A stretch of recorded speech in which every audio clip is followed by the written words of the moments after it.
don't know, those of you who may or may not have been following the whole Justin Baldoni, Blake Lively saga. A couple of different major influencers spent quite a bit of time on it. Like Candace Owens is one of the people that got really, really into it, but so too did Megyn Kelly. And I did not realize, and she was not allowed to say it until yesterday, that Blake Lively tried to sue Megyn. That was a mistake. So bad. So bad. Such a big mistake. And so Huge. Here's Megyn to fill you in. Now reveal that we were among those targeted by Blake Lively. So bad. Yes, she actually tried to get the confidential and proprietary materials my team and I used for any and all stories about her. Because Blake Lively was unable to fathom that yours truly had developed a genuine revulsion toward her on my own, she posited that I must have been ensnared in Baldoni's alleged ongoing smear campaign against her, that his attorney, who happens also to be my own from well before his representation of Baldoni, must be controlling our coverage. In addition, she suggested that I was getting paid by Baldoni or by his lawyer, Brian Friedman, for my anti-Blake coverage, demanding to see all documents reflecting this alleged agreement or payment structure. This is how narcissistic this woman is. She actually thinks I needed to get paid by Baldoni's team to say negative things about her. Newsflash, Blake. I came to those conclusions totally organically. Don't give away your power, sweetheart. It was you. It was all you who made me unable to stand you. No man had anything to do with it. We fought her subpoena and won. But in any event, we gave her absolutely nothing. Not one document, not one record, not one communication. In no world would I ever allow my teams or my communications with each other or with our sources for our news reporting to be turned over to a third party, and certainly not to this nitwit. It's called the First Amendment, freedom of the press.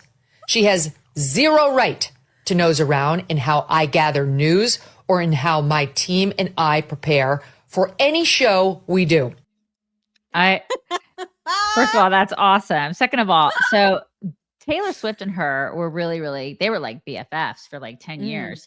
And then she tried to extort her basically. So like, she is just awful. She's an awful human being. So my daughter-in-law who follows all this, right? She told me that Taylor Swift and the Kelce dude got engaged on Blake Lively's birthday. Just to like, just to be like neener. I know. And I'm like, okay, so that is kind of funny that she did that. I mean, just be authentic. Don't be a sea hag. Don't lie. Don't extort people. Don't extort your best friend of 10 years. Like what? You think she's going to be invited to the wedding? I'm thinking no. I'm thinking that's a bit. What a fall from grace on this one. You know? Like she and Ryan Reynolds. It's like you look at people and you think they're a certain way. Like, I mean, obviously we take celebrities with a grain of salt and we're like, they're all full of crap, right? But they acted like they're so funny and they love each other. It's all smoke and mirrors, you guys. Yeah.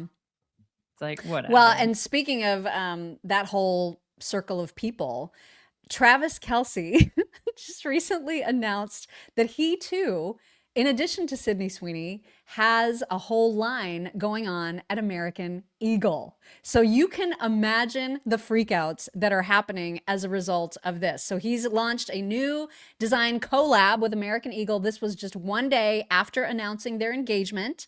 And he says that he kept this whole thing a secret for nearly a year. He says it was an awesome opportunity to team up with an established brand where both sides were excited to truly collaborate on every decision in the design and creative process. So naturally the clothes are hideous because it is Travis Kelce. Right. He has terrible fashion sense. Terrible taste. Yeah. But the freakouts are my favorite. Here is one example.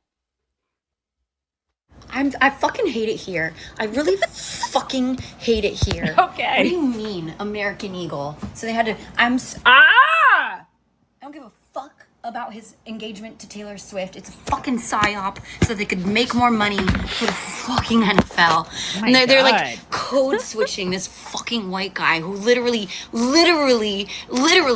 has married the most like white milquetoast woman in our zeitgeist, or is engaged to her. While they now are trying to backtrack, well, they're like, let's put this guy who's so famous in the sphere right now, and let's surround him vaguely with people of color, and let's put sepia tones on it so we know it's not about blue jeans and genetics now. I'm so tired of this. We can literally not talk about genocide, but here you go, more of this shit.